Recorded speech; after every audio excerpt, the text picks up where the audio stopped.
Dobar dan svima. Današnju pres konferenciju smo sazvali da upozorimo na jednu nemoralnu i neprihvatljivu praksu koju prakticira gospođa Jelena Pavletić-Vukičević, nastavljajući tako politiku u kontinuitetu bivšeg gradonačelnika Bandića.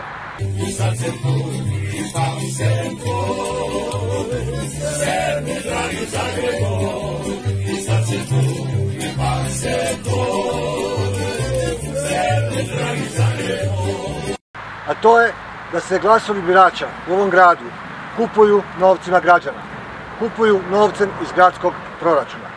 I to ne samo da je nemoralno i neprihvatljivo, to je i nezakonito i nekorektno činiti u predizborno vrijeme, mjesec dana prije izbora.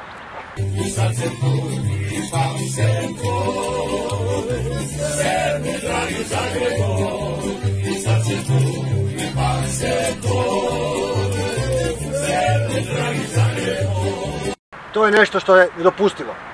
Dakle, zapošljava se u holdingu, otvaraju se natječaji za najbliže suradnike gospođe Jelene Pavletić-Vukičević, kako bi im se ugovori dali na 4 godine u kontinuitetu.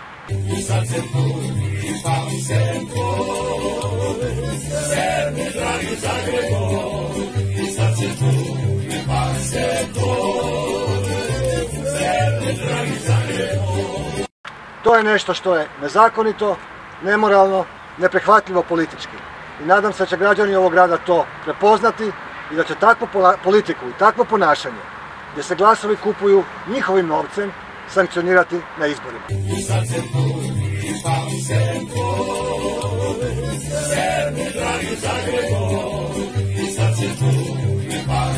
To